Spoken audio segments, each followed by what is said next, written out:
হে দোস্ত এইটো এটা বহুত স্পেচিয়েল ভিডিঅ' মই এজন পাইলট মানে এয়াৰপ্লেন উলোৱাৰ পাইলটৰ কথা কৈছোঁ পাইলটৰ ইণ্টাৰভিউ ল'ম যে তেখেত কেনেকৈ পাইলট হ'ল কি এক্সপিৰিয়েঞ্চ প্লেন উৰোৱাৰ আৰু সেই পাইলটজন আমাৰ অসমৰ হয় স্বামীন তামুলী দাস তো এইটো হৈছে তেখেতৰ ঘৰ তো ভাল পাব আপোনালোকে ভিডিঅ'টো চাই পিনে এইটো ঘৰ স্বামীনদাৰ ঘৰতে আছে আজি মানে ফ্লাইট নাই ফ্লাই কৰিব লগা তো এজন পাইলট কেনেকৈ পাইলট হ'ল কেনেকৈ Hello, Dimpu. হাই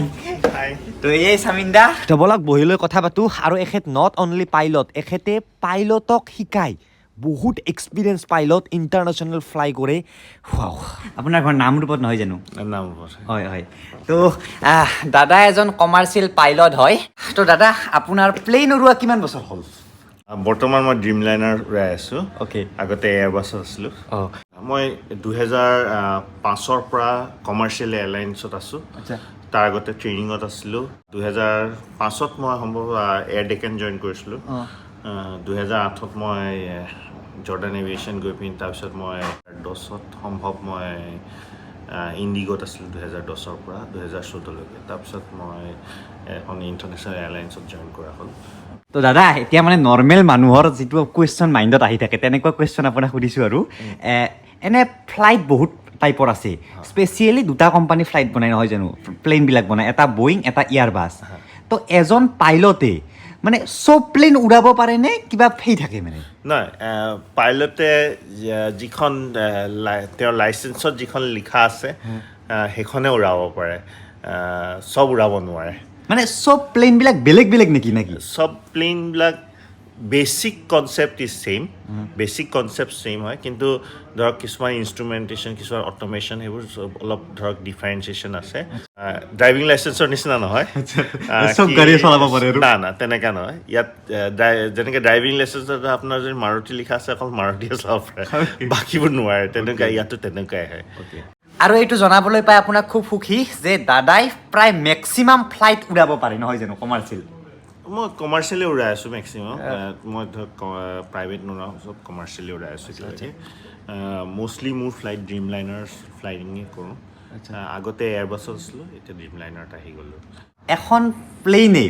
আপুনি মানে কিমান টাইম উৰাই থাকে মেক্সিমাম টাইম যে আমাৰ ধৰক দিল্লীৰ পৰা ঘৰলৈকে যাওঁ ক'ৰবাত 2.5 ঘণ্টা 3 ঘণ্টা লাগে আপোনাৰতো ইণ্টাৰনেশ্যনেল যায় তো মেক্সিমাম কিমান ঘণ্টালৈকে থাকে মেক্সিমাম ধৰক আমাৰ কিছুমান ULR ফ্লাইট থাকে যিটো কয় আপোনাৰ আল্ট্ৰা লং ৰেঞ্জ যিবোৰ আপোনাৰ 16 ঘণ্টাৰ ওপৰত থাকে ধৰক আপোনাৰ 18-19-20 ঘণ্টা ফ্লাইং কৰিব পাৰে প্লেনৰ ওপৰত ডিপেণ্ড নাই ডেষ্টিনেশ্যনৰ ওপৰত ডিপেণ্ড আছে ধৰক আপোনাৰ সিমানটো দূৰৰ ডেষ্টিনেশ্যনো থাকিব লাগিব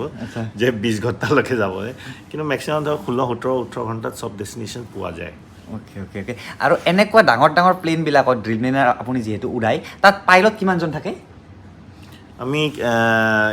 নৰ্মেলি দুজনেই যাওঁ কিন্তু বেছি দূৰৰ হ'লে ধৰক 8-10 ঘণ্টাৰ ওপৰত হ'লে 3জন তাতকৈ বেছি দূৰ হ'লে আপোনাৰ 4জনো যায় ধৰক 4জন মেক্সিমাম যায় নৰ্মেলি তো এনেকৈ স্বামীনদাৰ পৰা কিছুমান সৰু কথা জানিব ইচ্ছা কৰিছোঁ যিহেতু এখেত পাইলট তো দাদা আপোনালোকে প্লেন এখন উৰাই পিনে কি তাৰপিছত তাক অটো পাইলটত ৰাখি থৈ দিয়ে নেকি প্লেন অটো পাইলটে থাকে কাৰণ মেনুৱেলটো আপোনাৰ ধৰক ইমান দূৰলৈকে কৰা নাযায় নৰ্মেলি আৰু এই প্লেনবোৰ ভেৰি হাই চফিষ্টিকেশ্যন হয় অটো পাইলটে থাকে আপোনালোকে তাত ব'ৰ হৈ থাকে ভিতৰত নাই আমাৰ নিজৰ কাম আছে চবেই নিজৰ কাম কৰে মোৰ ধৰক যিটো মোৰ কাম হয় মই মোৰ নিজৰ কামটো কৰোঁ যিটো মোৰ কলিগৰ কাম তেওঁৰ নিজৰ কামটো কৰে অ'কে তাৰপিছত লেণ্ড কৰিব টাইমত আৰু নিজৰ কণ্ট্ৰলত লৈ লয় এইবোৰ হাই চফিষ্টিকেটেড প্লেন নিজেও লেণ্ড কৰিব পাৰে নিজে অটো পাইলটে লেণ্ড কৰিব পাৰে পাইলটে লেণ্ড কৰিব পাৰে কিন্তু নৰ্মেলি আমি নিজে মেনুৱেলি লেণ্ড কৰোঁ দাদা আৰু এটা কুৱেশ্যন এনে আমাৰ এইবিলাক টেম্পো ড্ৰাইভাৰবিলাক যে থাকে এটা ৰুটতে অনলি মানে টেম্পোখন চলায় বাছ ড্ৰাইভাৰে ধৰক কোনোবাই ধৰক তেজপুৰৰ পৰা গুৱাহাটীলৈকে আহিছে তাৰ মানে ৰাস্তা এইটোৱে তেজপুৰ টু গুৱাহাটী টু তেজপুৰ তো আপোনালোকৰ এই ফ্লাইটত কিবা এনেকুৱা আছে নেকি যে আপুনি ইয়াৰ পৰা আমেৰিকা যায় আমেৰিকাটো এইটো আপোনাৰ এনেকুৱা নাই ন এনেকুৱা কোনো আমাৰ নিজৰ এটা জেগা বুলিবলৈ নাই বহুতো এইটো ভুল ধাৰণা নিৰ্দিষ্ট কোনো জেগা নাই একচুৱেলি আই থিংক ইভেন টেম্পু ড্ৰাইভাৰৰ কোনো নিৰ্দিষ্ট জেগা নাই কাৰণ সি জাষ্ট এটা জেগাত সি চাকৰি আছে কাৰণে এটা জেগাত নহ'লে সিও বহুত জেগাত যাব পাৰে কাৰণ তাৰ ড্ৰাইভিং লাইচেঞ্চখনে এইটো নকয় যে এইটো জেগাত যাবলৈ চব পুৰা দুনিয়াত ঘূৰিব পাৰে না চিমিলাৰলি আমাৰো একেটাই বাছ তাৰ আমাৰ মাজত ডিফাৰেঞ্চ তাক মালিকে কয় যে অকল এটা জেগাত আমাক কয় চব জেগাত অ'কে এতিয়া আৰু কিবা কিবি কুৱেশ্যন সুধিম কিন্তু অলপ ঘৰটো দেখাওঁ দাদাক এইটো অষ্ট্ৰিচ চৰাইৰ পাখি হয় নাৰিকল গছডালৰ এই পৃথিৱীৰ বিভিন্ন দেশ ঘূৰি ঘূৰি দাদাই ঘৰটো বেলেগ টাইপৰ বনাইছে যিমান বস্তু দেখিছে প্ৰতিটো বস্তু বেলেগ বেলেগ দেশৰ পৰা আনিছে এইটো এখন বেলেগ দেশৰ পৰা আনিছে এইটো ধৰক এইবিলাক চব বেলেগ বেলেগ দেশৰ পৰা আনিছে এইটো মায়ামীৰ পৰা আনিছে হেঁতে যোনে পাইলট হ'ম বুলি চিন্তা চৰ্চা কৰি আছে তেওঁলোকে কেনেকৈ পাইলট হ'ব পাৰে দাদাক সুধিম কি পঢ়িলে কিন্তু তাৰ আগতে দাদাৰ ফ্ৰিজটো চাওক এই পৃথিৱীৰ বিভিন্ন দেশৰ পৰা ফ্ৰিজ মেগনেট আনি আনি লগাইছে বাপৰে বাপ পাইলট এজনৰ ফ্ৰিজটো এনেকুৱা দেখি আৰু চাওক টিভিৰ কাষত নামঘৰত অসমীয়া গামোচা ইমান হাই পজিশ্যনত অসমীয়া মানুহবোৰ সাজি গৈ পাইছে খুব ভাল লাগে আৰু এইখন যিখন প্লেন উৰাই সেই প্লেনখনৰ এখন এনেকুৱা ককপিটৰ ফটো আমাৰ নৰ্মেল ভাষাত কাৰৰ ষ্টিয়াৰিং হ'ব তেনেকৈ ফ্লাইটৰ ষ্টিয়াৰিঙৰ যিমান ছুইচ আছে সেই ছুইচবিলাক এনেকৈ এক্সপ্লেইন কৰি পিনে এইখন এখন পষ্টাৰ ইয়াত মাৰি থৈ দিছে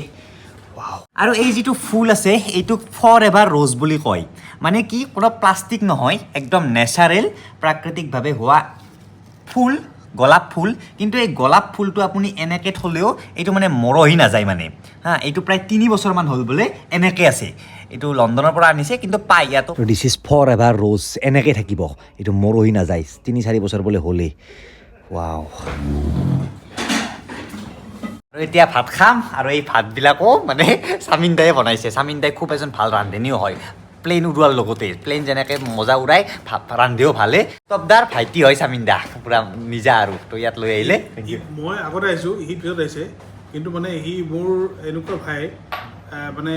মোৰ নিজৰ ভাইটো তাতকৈ বেছি ভাই আৰু আচ্ছা আচ্ছা এজন পাইলতে বনোৱা খানা আজি খাম ভাত দালি ভাত কিনোৱেই খাম চিট বেল মাৰি খাম আৰু এক ছেকেণ্ড এটা কথা সুধো আৰু মই শুনিছোঁ মানে খানাক লৈ পিনে এয়াৰপ্লেনৰ পাইলটক বোলে একে টাইপৰ খানা নিদিয়ে খাবৰ কাৰণে সঁচা নেকি হয়